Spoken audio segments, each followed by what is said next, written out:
By the end of this video, you will know whether you should pursue an ADHD diagnosis. So you've been wondering if you could possibly have ADHD. Here's what that usually feels like from inside. It's not dramatic. It's not a crisis. It's more like a low-grade, continuous disappointment that just kind of lives with you. You look at your life and something feels off, like an uncanny valley version of the life you thought you'd have.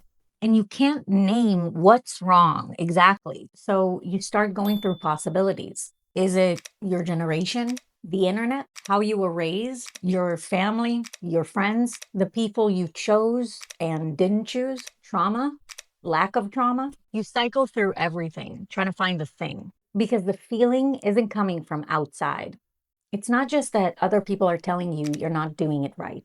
It's coming from somewhere inside you that knows quietly that things aren't exactly the way they should be. And the strangest part is it's not like you had enormous expectations of yourself. You just wanted to be okay. And somehow that still feels out of reach. Like you wake up in the morning already carrying something heavy, already a little defeated because you have a feeling today is going to look a lot like yesterday. Before we move on, I want to stop for a second and introduce myself. Hey, I'm Emma. I'm a licensed ADHD coach and philosopher with 20 years of experience and a lifetime of being an ADHDer. I know what you're going through, and I got you. So, what does that actually feel like? That thing that might be ADHD? It feels like you prepared for something, really prepared, and you still came across like you hadn't. It feels like being in a relationship and trying so hard, genuinely trying, and being told you don't care, being told you're not even trying, and standing there thinking, what? I'm trying more than I've ever tried at anything. It's this specific kind of crazy making where the effort is real and the result doesn't match over and over in ways you can't explain no matter how many times you replay it. You look back at everything you did, everything you tried, and none of it adds up to where you ended up. The math just doesn't work, and you can't find what's causing it. Eventually, you land on the only explanation left. Something is wrong with me. Deep inside, something is just wrong. Now, you know yourself better than anyone. And if something truly dark was going on, if you were the kind of person people call a narcissist or a sociopath or whatever your brain is throwing at you right now, you would have caught it long ago. You have a wide net for the big stuff. This isn't the big stuff. This is something smaller, something that keeps slipping through the cracks in a way you can't grab onto. It's like you can understand everyone around you perfectly. You've spent your whole life learning how they work, how they think, what they need.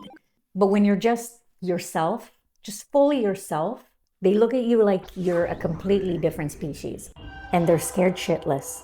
So, what does that actually look like in real life? You finally left early. You did everything right. And then there was an accident on the highway, something completely out of your control, and you were late anyway.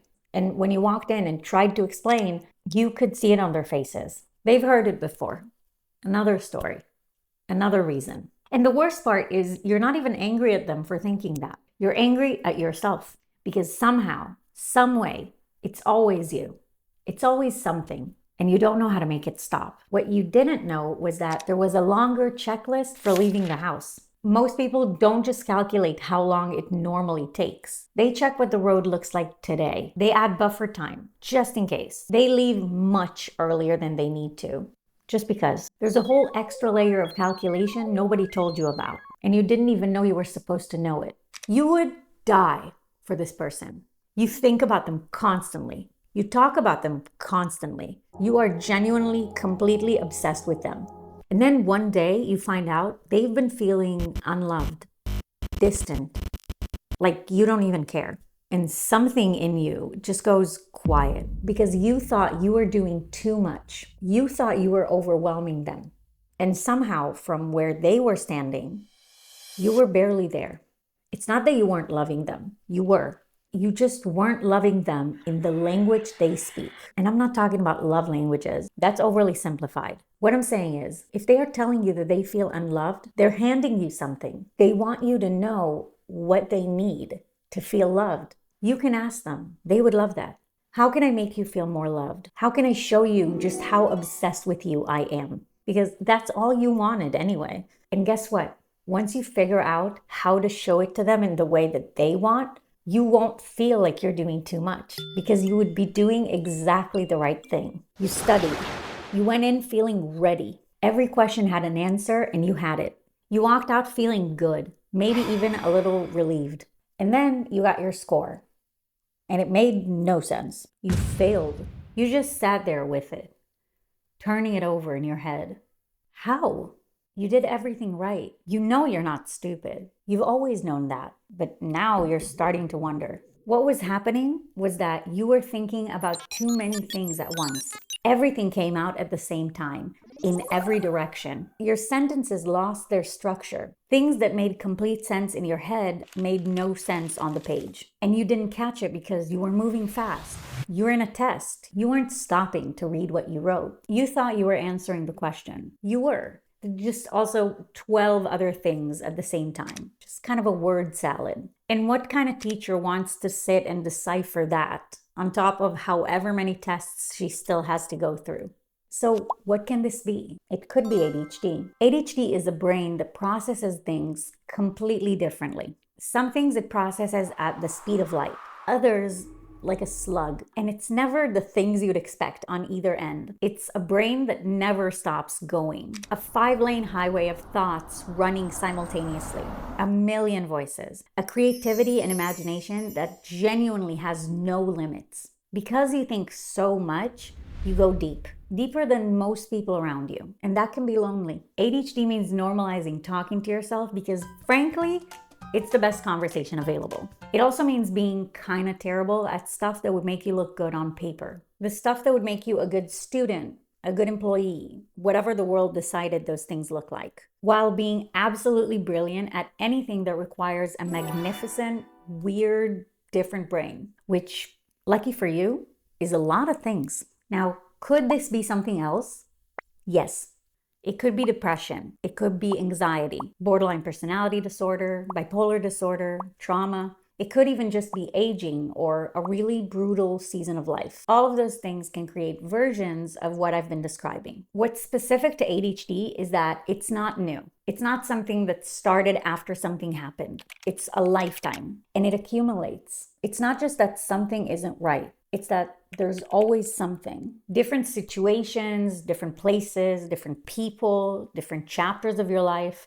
And that same feeling keeps showing up. And at some point you're standing there going, what now? Again? And it's not just the situations. It's that you've always been the black sheep, the problematic one, the one that always stands out no matter where you go or what you do, even when you really weren't trying to. Always, not just now. Think back. Really back to being a kid, to being a teenager, to your earliest memories of feeling like something was just slightly off. Was all of this there then too? Because if it was, it's worth paying attention to. So now the question is this a curiosity or is this a concern? Because if it's a curiosity, I want to be honest with you. Getting diagnosed doesn't give you a community. It doesn't give you tools.